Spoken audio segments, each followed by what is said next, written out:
I'm Megan, 32, and last month my phone lit up with a text from my mother. Mortgage is due. 3 years ago, my parents handed their multi-million-dollar construction company, family home, and investment accounts to my younger brother Ryan, saying he deserved it all.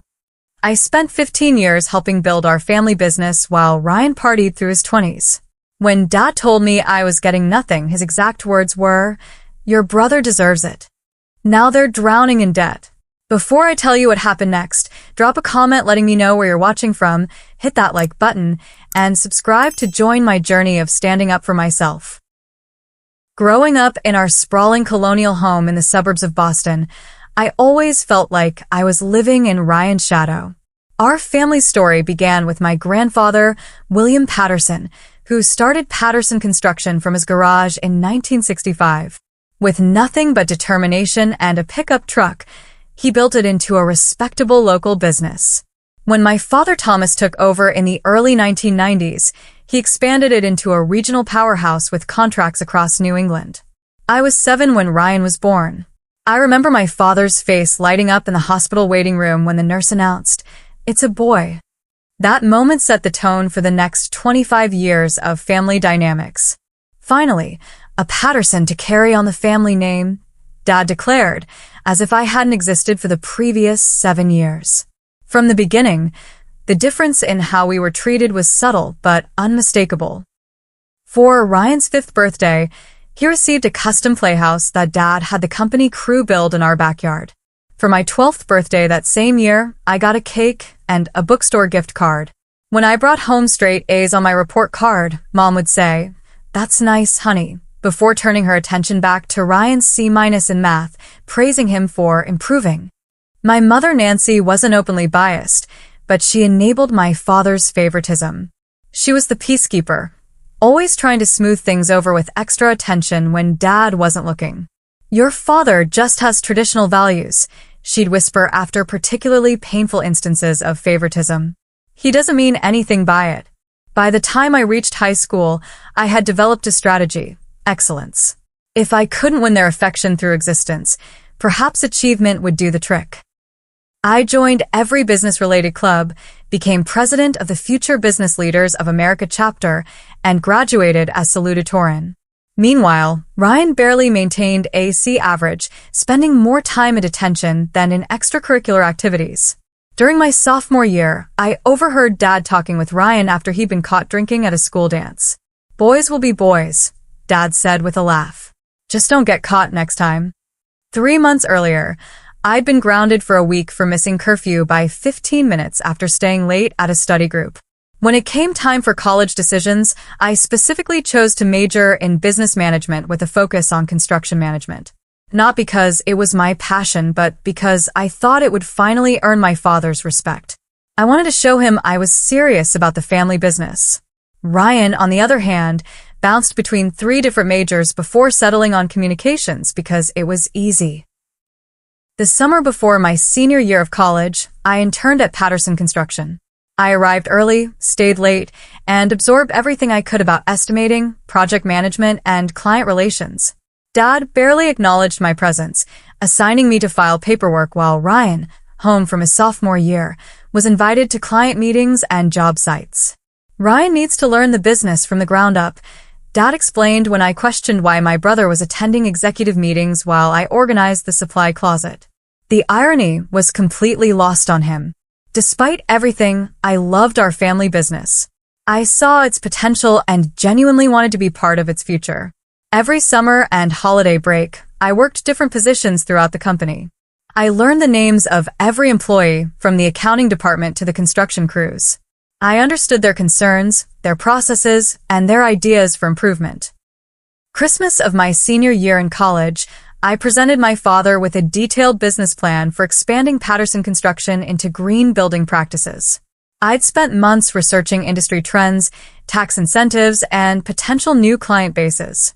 He glanced at the cover, said, "We'll see," and set it aside. Later that night, he spent 2 hours in the den with Ryan, teaching him how to read blueprints even though Ryan showed no interest or aptitude. Mom tried to comfort me afterward. "Your father just connects better with Ryan," she said, patting my hand. He doesn't know how to relate to a daughter in business. I pointed out that several major construction companies in our area were run by women. She just shrugged and changed the subject. By the time I graduated, I had accepted that I would never be the favorite, but I was determined to prove my worth through results.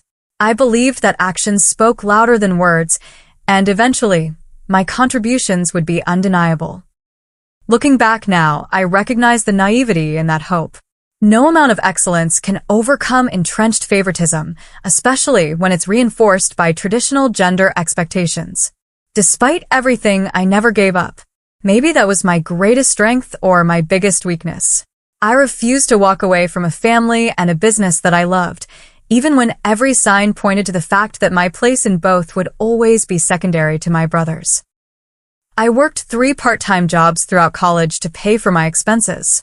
Meanwhile, Ryan received a full ride from the bank of mom and dad, complete with a luxury apartment and a new car every 2 years. My parents covered his tuition, rent, meal plan, and gave him a generous monthly allowance that exceeded what many graduates make in their first jobs. When I asked my parents why they wouldn't help me financially, Dad said, "You need to learn the value of hard work." As if Ryan didn't. I graduated summa cum laude with a double major in business administration and construction management. Ryan barely scraped by with a 2.3 GPA in communications after 5.5 years. At my graduation dinner, Dad raised a toast to Megan, who always does things by the book. At Ryan's graduation 6 months later, he wept openly. To my son, who will carry the Patterson name into the future of our business. When I officially joined Patterson Construction after graduation, I was placed in an entry-level estimating position despite my qualifications. My starting salary was lower than recent hires with less education. "You need to understand every aspect of the business from the ground up," Dad explained. 3 weeks later, Ryan was installed in a newly created Vice President of Client Relations role, complete with a corner office and company car. During my first year, I identified nearly $400,000 in potential savings through more efficient material ordering processes. I created a spreadsheet tracking historical pricing from various suppliers and identified patterns that allowed us to negotiate better rates. When I presented my findings in a management meeting, Dad nodded and said, "Interesting," before moving on to Ryan's presentation about hosting a company golf tournament. Despite the constant disappointment, I continued to excel. I became known among the project managers as the person who could solve problems. When material shipments were delayed, I found alternatives. When subcontractors failed to show, I had backups ready to call. I built relationships with everyone from the receptionist to the lead foreman on our biggest projects. One particular project stands out in my memory. We were building a medical office complex with a tight deadline and substantial penalties for late completion. 2 months into construction, our project manager quit unexpectedly. Ryan was supposed to step in, but he was on a 3-week European vacation with friends. Dad was in a panic until I volunteered to take over. I worked 14-hour days for 6 weeks straight. I renegotiated with subcontractors, reorganized the construction schedule to optimize crew time, and personally supervised critical phases of the project. We completed the building 2 days ahead of schedule and under budget. The client was so impressed they immediately contracted us for their next expansion. At the completion ceremony, I stood in the background while Dad and Ryan, who had returned just in time, cut the ribbon. The client CEO specifically asked for me, shook my hand, and said, "This wouldn't have happened without you." Dad overheard and looked momentarily uncomfortable before clapping Ryan on the shoulder and saying, "The Patterson men know how to deliver." Meanwhile, I lived modestly in a small 1-bedroom apartment while Ryan purchased a waterfront condo using his executive compensation package. I brought lunch from home and drove a 10-year-old Honda while Ryan expense-accounted client lunches and drove a company-leased BMW. I built my savings account while Ryan accumulated credit card debt that my parents periodically paid off. The company continued to grow, largely due to the systems and client relationships I developed. I created a new division focusing on sustainable construction that attracted prestigious clients concerned about environmental impact. These projects carried higher profit margins and built our reputation as an innovative firm. Dad took credit for the initiative in industry publications, despite having initially dismissed my proposal. Ryan's contributions were less tangible. He was the face at charity galas and golf tournaments. He charmed the wives of clients at holiday parties. He was photogenic in company marketing materials. When he did manage projects, they typically ran over budget and behind schedule, requiring other managers, usually me, to step in and salvage them. During my 5th year with the company, we faced a major crisis. A significant commercial project was on the verge of collapse after Ryan approved design changes without calculating the structural implications. The client was threatening legal action, and our reputation was at stake. Ryan was conveniently sick the week this all came to light. I spent 2 weeks negotiating with architects, engineers, and the client to find a solution. I secured additional financing, brought in specialized subcontractors, and personally supervised the remediation work. The project was saved, albeit with reduced profit. When the dust settled, Dad called me into his office. For a moment, I thought recognition was finally coming. "You've done good work cleaning up this situation," he said. "But in the future, consult with me before making financial commitments of this magnitude. Ryan made a mistake, but he's learning. We need to support him while he grows into his role." I sat there, stunned into silence. 10 years of dedication, and I was still being treated as subordinate to my brother, who couldn't be bothered to show up when things got difficult. That night, I seriously considered leaving the company for the first time. But I'd invested so much of myself in Patterson Construction that walking away felt like admitting defeat. Besides, where would I go? This was the family business. My business, too. Or so I thought. The evening that changed everything began normally enough. Mom invited Ryan and me to Sunday dinner, saying Dad had an important announcement. I assumed it was about the new office building we were planning, or perhaps the expansion into the commercial real estate market I'd been researching. I arrived 15 minutes early as usual, bringing a bottle of Dad's favorite scotch. The house I grew up in looked the same as always, immaculately maintained 4-bedroom colonial with the Patterson Construction sign proudly displayed near the driveway. 25 years of business success had allowed my parents to add a sunroom, swimming pool, and extensive landscaping to the property I still thought of as home. Ryan arrived 20 minutes late, offering no apology. Mom fussed over him as if he'd returned from war rather than the short drive from his condo.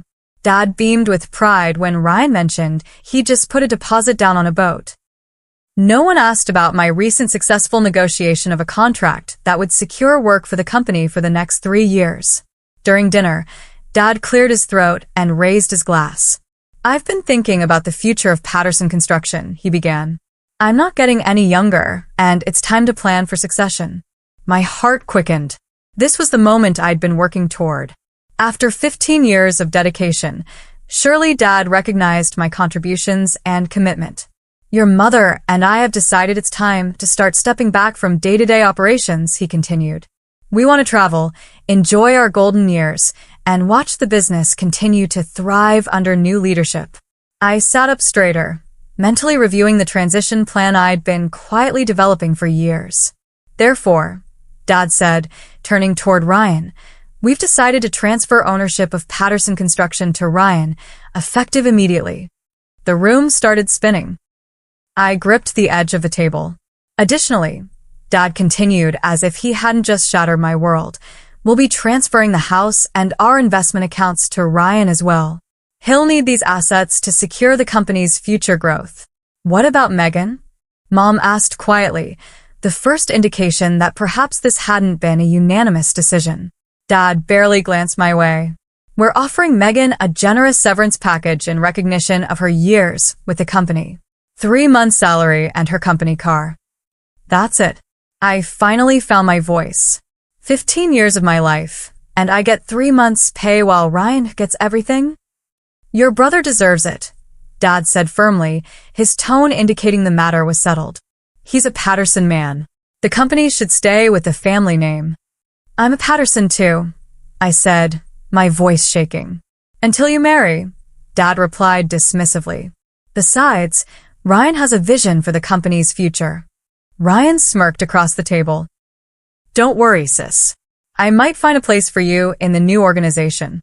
Maybe in HR or something. I looked at Mom, hoping for support, but she stared at her plate. We just want what's best for the company, she murmured. What's best for the company? I stood up, knocking my chair backward. Ryan doesn't know the first thing about running this business. He can't read a balance sheet, he's never completed a project on time, and half the crews refuse to work with him because he doesn't know what he's talking about. That's enough. Dad slammed his hand on the table. This decision is final. The paperwork has already been prepared. Did you ever intend to include me in the company's future? I asked, tears threatening. Dad's expression softened slightly. Megan, you're smart. You'll land on your feet. But Patterson Construction needs a Patterson at the helm. It's tradition. A male Patterson, you mean? I said bitterly. Don't make this about gender, Ryan interjected. It's about who Dad trusts to carry on his legacy. I looked around the table at my family, Dad resolute in his decision, Mom, unwilling to challenge him, Ryan, barely containing his triumph. 32 years of trying to prove myself, of loving people who would never value me equally, crashed down around me. Congratulations on your retirement, I said coldly to my parents. And congratulations on your inheritance, I added to Ryan. I hope you all get exactly what you deserve. I walked out without looking back, ignoring my mother's calls to return. In my car, I finally let the tears come, not just for the lost inheritance, but for the recognition I'd never receive, for the wasted years trying to earn love that should have been unconditional. The next morning, I submitted my resignation effective immediately. Dad called, not to apologize, but to remind me about the non-compete clause in my employment contract. You can't work for any competitor within 100 miles for 2 years, he said, as if that was his primary concern. I wouldn't dream of it, I replied before hanging up. I cleared out my office on a Sunday when no one would be there. 15 years of work fit into 2 cardboard boxes. As I took one last look at the company I'd helped build, I made myself a promise. I would never again allow my worth to be determined by someone else's inability to see it. The first month after leaving Patterson Construction was the hardest. I rented a furnished apartment in Chicago, as far from Boston as I could reasonably go while still staying in the construction industry. Each morning, I woke up questioning my decision. Each night, I reminded myself that staying would have slowly destroyed my soul. I allowed myself 2 weeks to grieve. I cried, I screamed into pillows, I wrote scathing letters to my family that I never sent.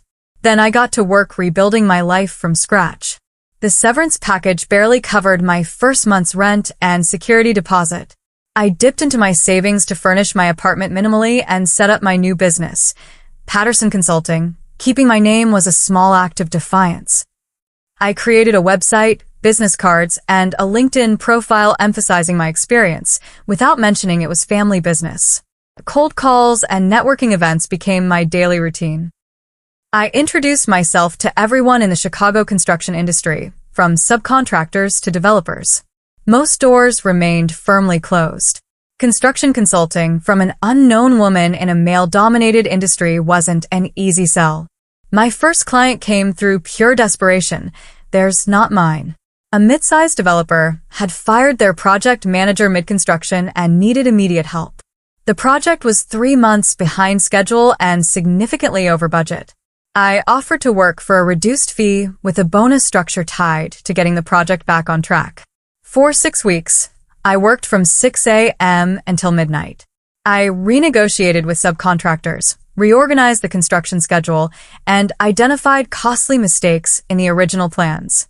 By the end, we had cut the delays in half and identified enough savings to offset the previous overruns. The developer was impressed enough to refer me to 2 colleagues.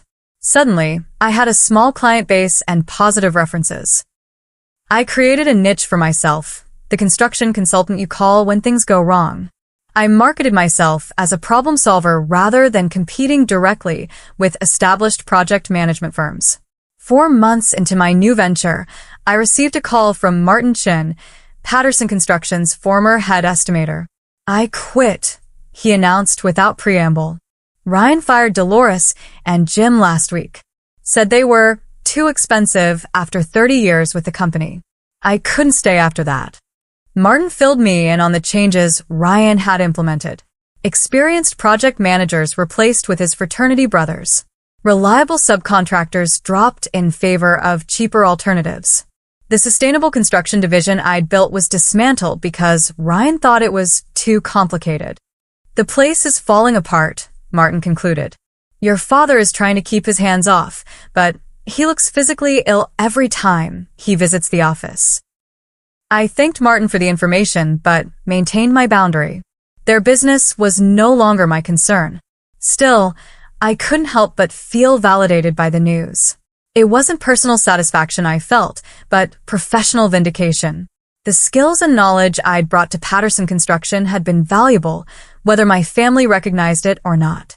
As my first year in Chicago progressed, so did my business. I hired 2 assistants and moved into a small but professional office space. I developed a reputation for honesty and results. Unlike my father, who believed in hierarchical management, I created collaborative relationships with clients. I explained my recommendations clearly and involved them in decisions rather than dictating terms. This approach resonated particularly well with female developers and project owners, a growing demographic in the industry. By my 15th month in Chicago, I had a waiting list of clients and was considering expanding my team. Meanwhile, updates from former colleagues painted an increasingly dire picture of Patterson Construction. Ryan had secured several large contracts by underbidding competitors, not realizing the projects would operate at a loss. Quality issues emerged as inexperienced managers failed to properly supervise subcontractors. 2 major clients had filed lawsuits over delays and defects. I maintained professional distance from these problems, but I couldn't help feeling a twinge of sadness. Patterson Construction had been my grandfather's legacy. Hundreds of families depended on the company for their livelihoods. Ryan's mismanagement wasn't just hurting our family, it was affecting innocent employees who had been loyal for decades. One evening, I received an email from Barbara, my parents' neighbor for 20 years. She wrote that there were rumors about my parents experiencing financial difficulties. Their country club membership had lapsed, and they had canceled their annual vacation. The company trucks no longer had the Patterson logo prominently displayed. Instead, they were plain white with minimal identification. I nearly called my mother that night, but stopped myself. They had made their choice.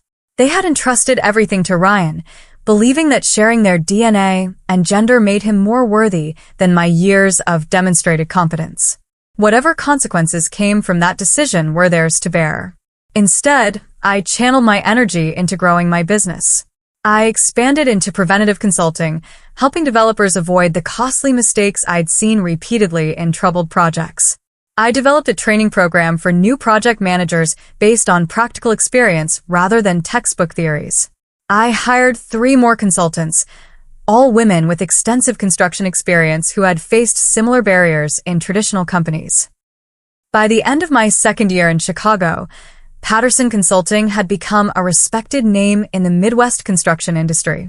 I had proven to myself that my success at Patterson Construction hadn't been a fluke or the result of nepotism. If anything, I had succeeded there despite the obstacles placed in my path. I bought a small but elegant condo in a historic building, my first real home that was truly mine. As I unpacked my belongings, I found a photo of my grandfather standing in front of his first Patterson Construction truck. His expression showed the same pride and determination I now felt. In that moment, I realized I was carrying on his true legacy, not through a name on a building, but through the values of hard work, integrity, and resilience he had embodied. That night, I slept better than I had in years, finally at peace with my new path. I had no idea that the next morning would bring my past crashing back into my carefully reconstructed life. Ryan's approach to running Patterson Construction could best be described as a toddler playing with blocks, knocking down established structures for the sheer pleasure of destruction, with no plan for rebuilding. Within the first 6 months of his leadership, he'd made changes that undid decades of careful business development. His first major decision was firing the company's long-standing accounting firm, replacing them with his college roommate's brother, who had just received his CPA license. The new accountant, eager to please and inexperienced with construction industry specifics, failed to properly track job costs across multiple projects. By the time tax season arrived, the company's books were in such disarray that they had to hire a forensic accountant at tremendous expense. Ryan's next brilliant move was restructuring the management team.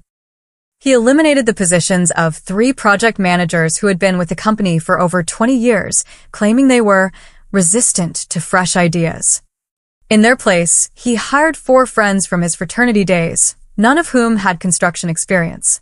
He created new executive titles like Chief Innovation Officer and Director of Brand Experience, complete with 6-figure salaries and company vehicles. The Patterson Construction Office, once a model of efficient operation, transformed into something resembling a frat house. Ryan installed a ping-pong table and kegerator in the conference room, claiming it would boost creativity. Monday morning staff meetings were replaced with vision sessions, where Ryan would ramble about his ideas for company expansion while his newly hired executives nodded enthusiastically. Meanwhile, actual construction projects floundered without proper oversight. The green building division I had established, which accounted for nearly 30% of company revenue, was dismantled because Ryan found the certification requirements too complicated. Long-standing clients who had specifically sought out Patterson Construction for sustainable building options took their business elsewhere. Ryan's approach to winning new business was equally disastrous. He slashed bid prices to undercut competitors without understanding the actual costs involved. Patterson Construction began securing contracts that were guaranteed to operate at a loss before the first shovel hit dirt. When estimators tried to explain the problem, Ryan accused them of being negative and not seeing the big picture of growing market share.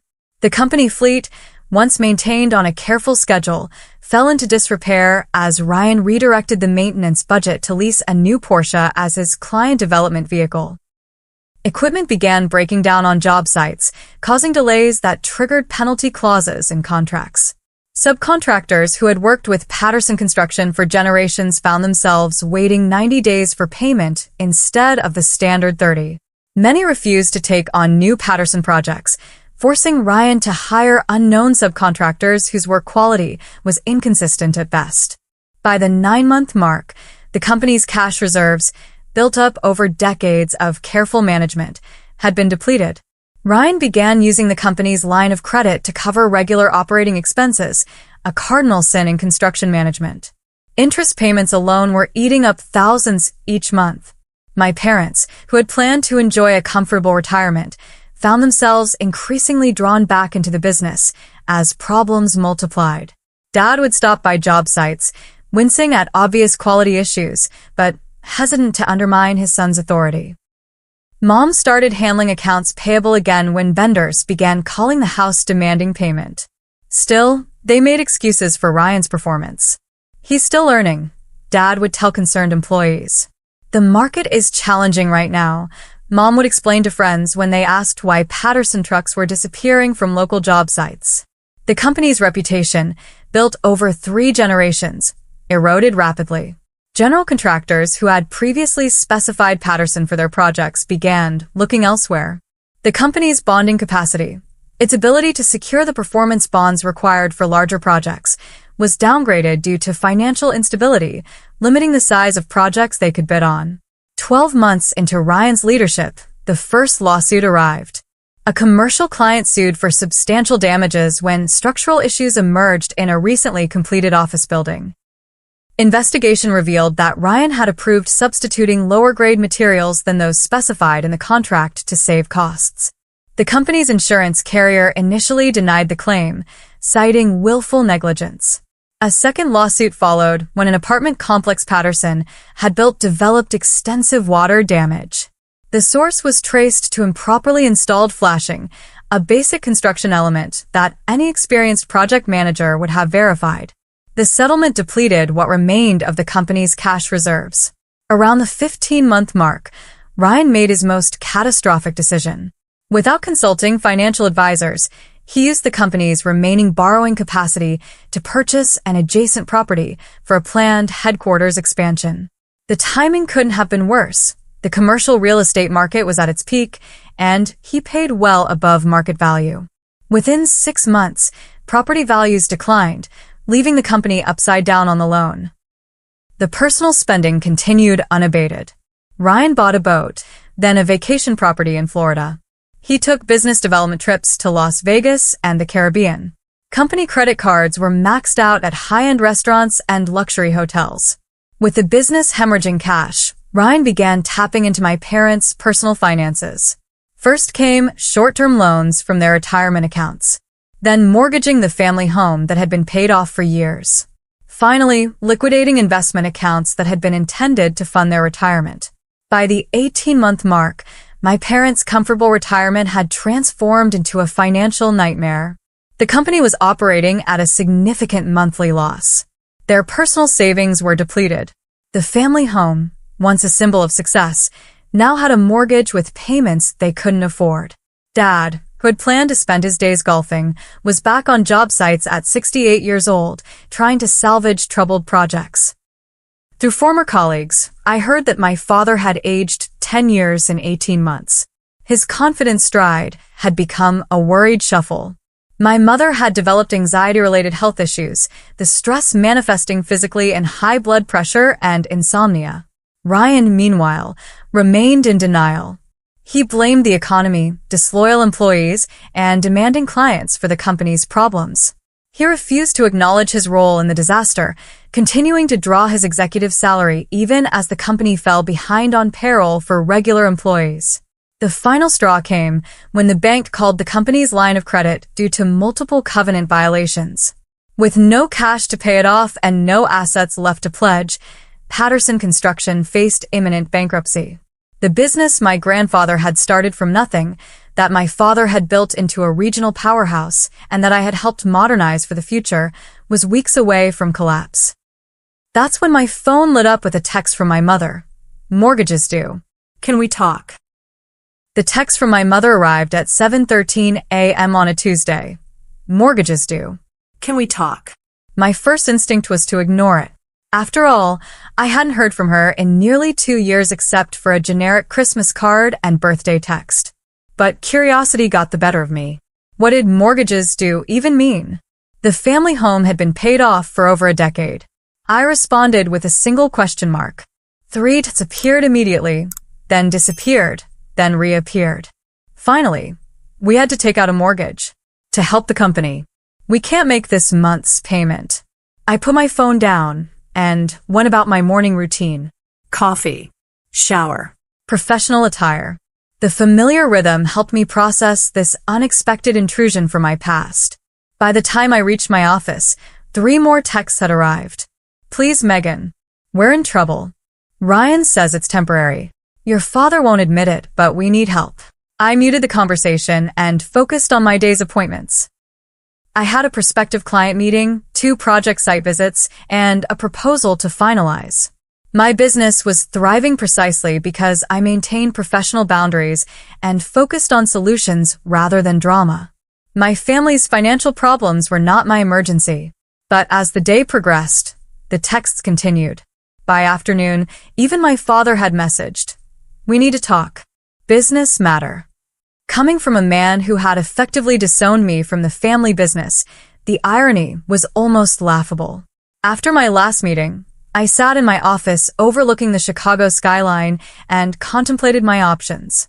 I could continue ignoring them, which would be justifiable given our history. I could send money to cover the mortgage payment, which would enable their dysfunction without addressing the underlying issues. Or I could engage, but set clear boundaries.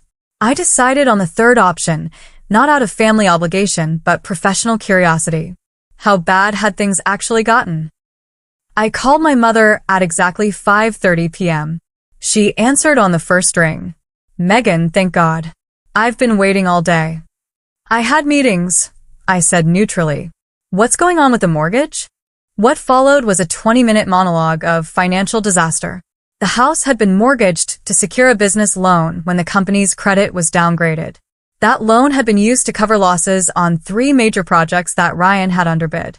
The monthly payment was $4,300, substantial for a couple whose retirement income had been decimated by Ryan's business loans from their personal accounts. "We're 3 months behind," Mom admitted. "The bank called yesterday. They're starting foreclosure proceedings next week if we don't catch up." "Where's Ryan in all this?" I asked. A pause. "He's trying his best," she said unconvincingly. "The market is challenging right now." "Mom, I work in the same industry. The market is booming. Well-run construction companies can't hire fast enough to keep up with demand." Another pause, longer this time. "Your father would like to speak with you," she said finally, passing the phone. Dad's voice had aged, the once authoritative tone now wavering slightly. "Megan, thank you for calling." "I'm listening," I said, neither hostile nor welcoming.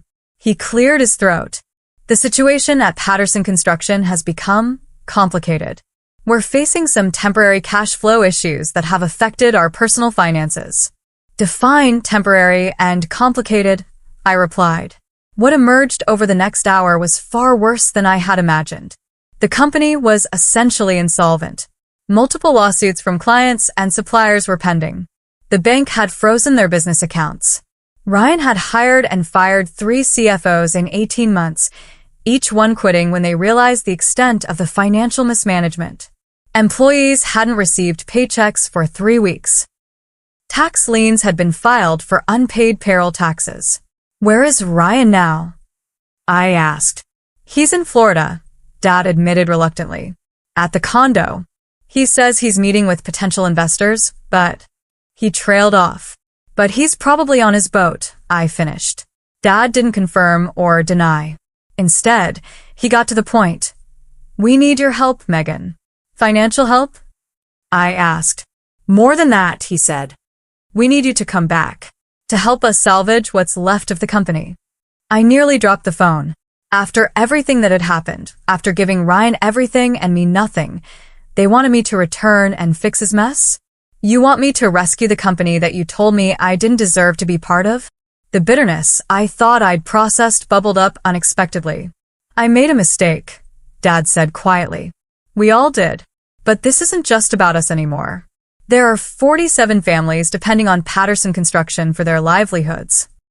People who did nothing wrong except trust our family to lead responsibly." He was playing the guilt card expertly, appealing to the sense of responsibility he had instilled in me. The worst part was he wasn't wrong. Innocent employees were suffering because of my family's poor decisions. "What exactly are you proposing?" I asked. "Come back as COO," he said. "Full authority to make whatever changes are necessary. Ryan will step back to a business development role only. And my ownership stake? A hesitation. We could offer you 20% of the company." I laughed out loud. 20% of a company that's effectively bankrupt?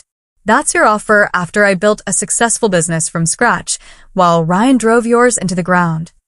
30%, Dad countered weakly. "This call is over," I said. "If you're serious about my help, have your lawyer draw up papers for 51% ownership, transferable to me immediately upon verification of the company's financial position. Otherwise, good luck with the foreclosure." "Megan, be reasonable," Dad started. "I am being reasonable. You're asking me to leave a successful business I built to rescue one that you explicitly told me I didn't deserve to own. My terms are non-negotiable." "I'll talk to your mother," he said finally. "Do that. And while you're at it, talk to Ryan. Explain that his vacation is over. If I come back, he works under my direction or not at all." After hanging up, I sat in my quiet office, watching the Chicago lights come on as dusk fell. The conversation had left me shaken, not because of their predicament, but because of my response to it. 2 years ago, I would have immediately rushed to help regardless of the terms. I would have sacrificed my own interests to save the family business out of a misplaced sense of duty. Now I understood my worth. I had built something valuable on my own terms. If my family wanted to access my skills and experience, they would have to acknowledge that value appropriately. No more giving everything and receiving nothing in return. My phone buzzed with a text from my mother. Your father is talking to the lawyer tomorrow. Please help us, Megan. We have nowhere else to turn. I left it unanswered. Their crisis had simmered for months. It could wait another day while I considered my options carefully. Whatever decision I made would be based on business logic, not emotional manipulation or family obligation. For the first time in our relationship, I had the leverage. The question was, what would I do with it? 3 days after the desperate call from my parents, I boarded a flight to Boston. In my briefcase were 2 documents prepared by my attorney, one for a consulting agreement, the other for a transfer of controlling interest in Patterson Construction. I had no idea which would be signed if either. I had rented a car rather than asking my parents to pick me up, maintaining the professional distance this situation required. The drive to their house, the house I grew up in, felt surreal. The property looked neglected, with overgrown landscaping and peeling paint on the trim. The Patterson Construction sign near the driveway was gone. My mother opened the door before I could knock, pulling me into a tight hug that I didn't return. My father stood awkwardly in the entryway, looking older and smaller than I remembered. Ryan was noticeably absent. "Where's Ryan?" I asked after minimal pleasantries. "He's coming," Dad said, checking his watch. "He should be here soon." We moved to the living room where financial documents were spread across the coffee table, bank statements, legal notices, tax forms. The physical evidence of their financial collapse. "Before we begin," I said, "I need to understand exactly what I'm walking into. I want to see everything: bank statements, credit card bills, loan documents, lawsuits, tax notices. Everything." For the next 2 hours, my parents walked me through the disaster. The company had over $3.7 million in debt with virtually no assets remaining. Suppliers were refusing deliveries without upfront payment. 3 major clients had terminated contracts due to delays and quality issues. The family home had a $780,000 mortgage with no payments made in 4 months. Where did all the money go? I asked, although I already knew the answer. Dad hesitated, but Mom spoke up. Ryan made some questionable decisions. As if on cue, the front door opened and Ryan strolled in.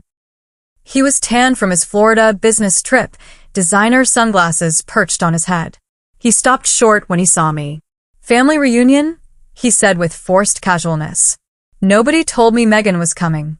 "Sit down, Ryan," I said. "We're discussing how you destroyed a 3-generation family business in less than 2 years." His face flushed. "That's not fair. The market conditions." "Save it," I interrupted. "I've seen the numbers. This has nothing to do with market conditions and everything to do with incompetence and embezzlement." "Embezzlement? That's a serious accusation," he blustered. I pulled out a document from my briefcase, a spreadsheet I had prepared analyzing his personal expenditures charged to the company. Country club memberships, first-class flights, the boat, the Florida condo, all purchased with company funds while projects were failing and employees weren't being paid. Ryan looked to our father for support, but Dad stared at the floor. "I was entitled to compensation as CEO," Ryan tried. "Not when the company is insolvent," I countered. "That's textbook fraudulent conveyance, possibly criminal depending on how the funds were documented." The color drained from his face. For perhaps the first time in his life, Ryan realized he couldn't charm or bluster his way out of a situation. "I've reviewed everything," I said, addressing my parents while ignoring Ryan. "There are 2 options on the table. Option 1. I come in as a consultant, charging my standard rates to develop a restructuring plan that you implement. Option 2. I take controlling interest in the company, 51%, and full authority to execute whatever changes I deem necessary." "This is ridiculous," Ryan interjected. "You can't just waltz in and take control of my company." "Your company?" I raised an eyebrow. "The company you ran into the ground? The company that's weeks away from bankruptcy? That company." "Megan is right," Dad said quietly. We all turned to him in surprise. "We gave you every advantage, Ryan. Resources, opportunities, authority. And you squandered all of it." It was the first time I'd ever heard my father criticize Ryan directly. The shock silenced even Ryan. "We'll take option 2, Dad continued. Full control to Megan. Ryan started to protest, but Dad held up his hand. "It's done, Ryan. If you want any hope of salvaging your reputation or staying out of legal trouble, you'll cooperate fully with whatever Megan decides." My mother nodded in agreement, tears in her eyes. I pushed the ownership transfer documents across the table, and my parents signed without further discussion. Just like that, I became the majority owner of Patterson Construction. "Now what?" Ryan asked sullenly. "Now the real work begins," I replied. "Tomorrow morning, 7 a.m. at the office. Everyone, including you, Ryan. Dress professionally, no excuses." The next morning, I arrived at Patterson Construction headquarters at 6:30 a.m. The building that had once been a source of family pride looked shabby and neglected. Inside was worse: disorganized paperwork, outdated computers, empty desks where longtime employees had once sat. My parents arrived at 6:50, Ryan at 7:20 with a coffee in hand and no apology for his tardiness. I gathered them in the conference room, now devoid of the ping-pong table, but still bearing scuff marks on the walls. "Here's how this works," I began. "This is a rescue operation, not a family reunion. I'll make decisions based on what's best for the company's survival, not anyone's feelings or expectations. Anyone who can't accept that should leave now." No one moved. "Good. First order of business, Ryan. You're removed from all operational and financial responsibilities, effective immediately. You'll work exclusively in client relations under my direct supervision. Your salary is reduced to match other department heads. Company credit cards canceled. Company car returned. Florida condo sold." Ryan started to protest, but Dad placed a warning hand on his arm. He subsided, glaring at me. "Mom and Dad, you'll serve in advisory capacities only. You have institutional knowledge that's valuable, but no decision-making authority. Your retirement benefits are suspended until the company is profitable again." My mother nodded. My father looked pained, but didn't object. "I've contacted key former employees who were terminated or quit under Ryan's leadership. 7 have agreed to return, including Martin Chen and Dolores Rodriguez, who will resume their previous roles in estimating and office management." I outlined the rest of my restructuring plan: renegotiating with creditors, meeting personally with dissatisfied clients, implementing strict financial controls, and selling non-essential assets to generate operating capital. I made it clear that the recovery would be painful and required sacrifices from everyone. Over the next 3 months, I split my time between Chicago, where my assistant managed ongoing Patterson consulting projects, and Boston, where I implemented the rescue plan. I worked 16-hour days, 7 days a week. I made difficult decisions, including laying off Ryan's fraternity brothers and terminating expensive office leases. The turnaround wasn't immediate, but progress came steadily. We negotiated payment plans with suppliers who respected my reputation in the industry. 2 major clients agreed to reinstate contracts with revised timelines after I personally guaranteed quality oversight. The bank restructured loans based on our realistic recovery plan. Ryan, to my surprise, proved somewhat useful once limited to client relations only. Stripped of financial authority, but still able to charm potential clients, he secured several small but profitable projects that helped stabilize cash flow. He seemed humbled by the experience of nearly losing everything, though I remained cautious about his newfound responsibility. 6 months into the rescue operation, Patterson Construction was stable, not thriving, but no longer at imminent risk of collapse. I had established systems and training that allowed me to scale back my direct involvement. My parents had downsized to a smaller home, using the proceeds from selling their overmortgaged property to eliminate personal debt. As for me, I maintained majority ownership, but hired an experienced construction executive to handle day-to-day operations in Boston while I returned to my Chicago business full-time. I had proven what I needed to prove, to my family and to myself. The most significant change wasn't in the company's financial statements, but in my family's dynamics. My father, who had once dismissed my contributions, now consulted me on every major decision. My mother, who had enabled years of favoritism, apologized tearfully during a private dinner. Even Ryan acknowledged, albeit reluctantly, that the company would have disappeared without my intervention. But the most important transformation was internal. I no longer needed their approval or recognition to validate my worth. I had built a successful business on my own terms, then rescued the family company on my terms. My sense of value came from within, not from external validation. A year after that desperate text about the mortgage, I received another message from my mother. The company showed a profit this quarter. Thank you for saving our legacy. I smiled at the message but didn't immediately reply. Instead, I looked around my Chicago office, at the business I had built from nothing, at the team I had assembled based on merit rather than nepotism. This was my legacy, not a name on a building or a company passed down through generations, but the knowledge that I had created something valuable through my own efforts. Later that evening, I finally replied to my mother. It was never about the legacy. It was about recognizing worth where it exists, not where tradition dictates it should be. I'm glad you finally see that.